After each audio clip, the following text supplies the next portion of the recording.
घटस्फोट झाला म्हणून प्रेमाची घातली साथ, तिने ठेवला विश्वास पण नीच निघाला प्रसाद।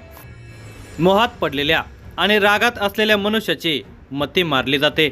आपण काय करत आहोत, आपण काय करत असलेल्या कर्माचे काय परिणाम होणार आहेत याची त्याला जाणीव नसते। जो मनुष्य सत्सक विवेक बुद्धीला स्मरण करत जागरूकपणे विचारपूर्वक निर्णय घेतो तो जीवनामध्ये यशस्वी होतो। रागाच्या भरात मनुष्याने कोणताही निर्णय घ्यायचा नसतो। हा सुखी जीवनाचा एक साधा आणि सरळ मंत्र आहे। कित्येकदा वेळ असते तेव्हा सुबुद्धी नसते आणि सुबुद्धी येते तेव्हा वेळ नसते। जळगाव शहरातील बड्या शासकीय कार्यालयात काम करणाऱ्या एका कर्मचारी महिलेवर अशीच दुर्दैवी वेळ आली। अत्याचार, घटस्फोट, गर्भपात अशा विविध प्रसंगांना तोंड देण्याची तिच्यावर वेळ आली। अखेर तिने MIDC पोलीस स्टेशनला आपली कैफियत मांडली। एका मुलीची आई असलेल्या या घटस्फोटित तरुणीने दिलेल्या कैफियतनुसार संबंधित इसमाविरुद्ध विविध कलमाखाली गुन्हा दाखल करण्यात आला। या घटनेचा सविस्तर वृत्तांत पुढे पाहण्याअगोदर जर तुम्ही या चॅनेलवर जर नवीन असाल तर प्लीज आपल्या ह्या मराठी चॅनेलला नक्की सबस्क्राईब करा। प्रिया ही 30 वर्षांची तरुणी जळगाव येथील एका बड्या शासकीय कार्यालयामध्ये नोकरीला आहे। जळगावला येण्यापूर्वी ती अन्य जिल्ह्यामध्ये नोकरीला होती। सन 2019 मध्ये तिचा विवाह झालेला होता। विवाहानंतर गुण्या गोविंदाने तिचा संसार सुरू होता। लग्नानंतर 4 वर्ष दोघा पती पत्नीने जीवनाचा भरपूर आनंद लुटला। त्यानंतर प्रियाच्या संसारवेलीवर एका कन्यारत्नाचे आगमन झाले। कन्यारत्नाचे आगमन झाल्यानंतर प्रियाच्या नशिबी शासकीय नोकरीचा योग जुळून आला। कन्यारत्नाचा हा पायगुण म्हणावा लागेल। शासकीय नोकरी मिळाल्यानंतर मात्र प्रिया आणि तिच्या पतीमध्ये बेबनाव सुरू झाला। पती पत्नीमध्ये जमीन असे झाले। दोघांच्या मध्ये काहीतरी कारणावरून तू मेमे सुरू झाली। अखेरीस दोघांनी विभक्त राहण्याचा निर्णय घेतला। प्रियाच्या पाठीची शासकीय नोकरी आणि दर महिन्याचा पगार असल्यामुळे विभक्त राहण्याचा तिच्यावर फारसा फरक पडला नाही। नोकरी आणि पगाराच्या बळावर ती जीवनाची वाटचाल करत आपल्या मुलीचा सांभाळ करत होते। आपण अजून तरुण आहोत, आपल्या पुढे अजून बरेच आयुष्य पडले आहे।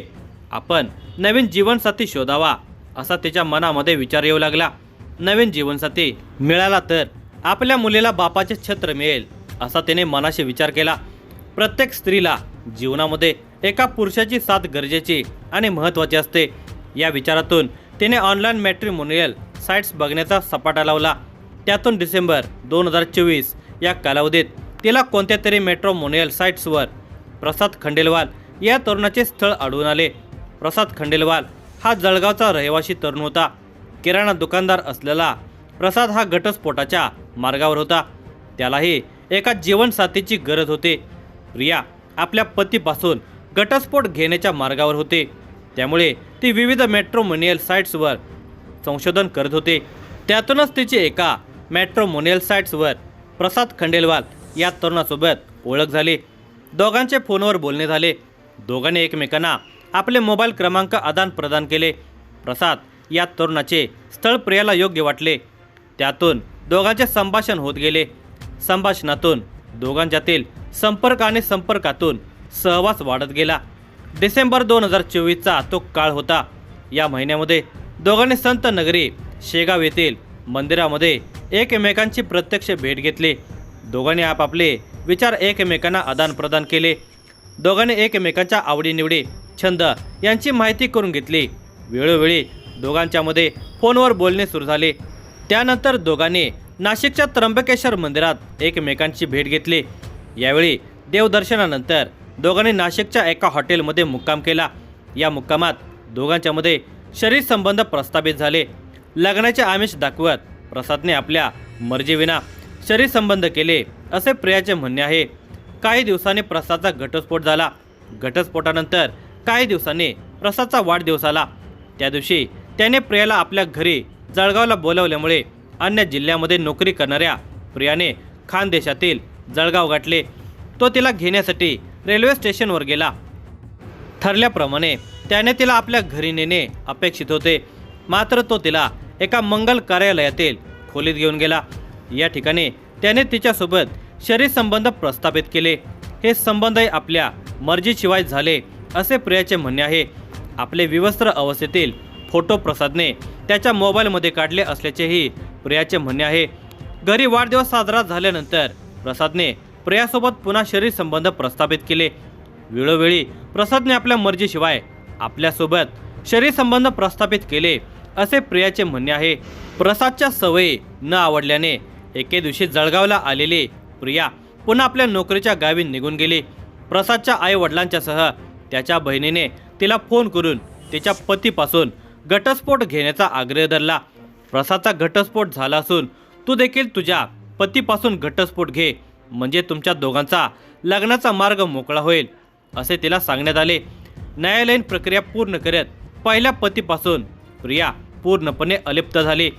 विविध वादविवादांचा टप्पा पार करत काही नातेवाईक आणि परिचितांच्या उपस्थितीमध्ये चोपडा तालुक्यातील एका देवस्थानात दोघांचा विवाह पार पडला. आपल्याला वारंवार सोन्याचे दागिने आणि कपड्यांच्यासह इतर खरेदी करण्यास भाग पाडत लहान सहान गोष्टींसाठी छळ केल्याचे प्रियाचे म्हणणे आहे. एका वेब सिरीजमध्ये दाखवल्याप्रमाणे आपल्या डोळ्यावर पट्टी आणि हातपाय बांधून प्रसादने आपल्यावर लैंगिक अत्याचार केल्याचे प्रियाचे म्हणणे आहे. आपण गर्भवती असल्याचे प्रियाच्या लक्षात आले. तिने याबाबत प्रसादला सांगितले असता त्याने तिला गर्भपाताच्या गोळ्या खाण्यास दिल्या. दरम्यानच्या कालावधीमध्ये प्रियाची जळगाव येथे बदली झाली. ती जळगाव येथे शासकीय सेवेमध्ये रुजू झाली. या कालावधीत प्रियाला प्रसादकडून मारहाण होऊ लागली. घरातील सर्व खर्च करण्यासह मारहाण सहन करण्याच्या प्रकाराला प्रिया वैतागून गेली. प्रसादसह आई वडिलांच्या त्रासाला वैतागून ती आपल्या गावी निघून गेली. आपल्या गावी गेल्यानंतर ती दवाखान्यामध्ये दाखल झाली. ती गर्भवती असल्याचे तेथील डॉक्टरांनी तिला सांगितल्यामुळे तिने हा प्रकार प्रसादच्या कानावर घातला. मात्र मला हा प्रकार मान्य नाही असे म्हणत या गर्भपणाची जबाबदारी घेण्यास प्रसादने नकार दिला. अखेर पीडित प्रियाने अभय फाउंडेशन, शिक्षण घर आणि गुलाबी गँग सखी या संस्थेच्या संचालिका वैशाली झालटे यांच्यासह MIDC पोलीस स्टेशन गाठले. पोलीस निरीक्षक बबन आव्हाड यांच्या मार्गदर्शनाखाली सहाय्यक पोलीस निरीक्षक माधुरी बोरसे यांच्या समक्ष पीडित प्रियाची कैफियत घेण्यात आली. पीडित प्रियाने दिलेल्या फिर्यादीनुसार MIDC पोलीस स्टेशनला प्रसाद सुरेंद्र खंडेलवाल, मधुबाला सुरेंद्र खंडेलवाल, सुरेंद्र खंडेलवाल, पूजा संतोष खंडेलवाल, संतोष खंडेलवाल, आरती सुशील खंडेलवाल, सुशील खंडेलवाल अशा सर्वांच्या विरुद्ध गुन्हा दाखल करण्यात आला. हा गुन्हा भारतीय न्याय संहिता सन 2023चे कलम 64, 85, 87, 89, 115, 351(1), 35 नुसार दाखल करण्यात आला. या गुन्ह्याचा पुढील तपास पोलीस निरीक्षक बबन आव्हाड यांच्या मार्गदर्शनाखाली पोलीस उपनिरीक्षक राहुल तायडे पुढील तपास करत आहेत.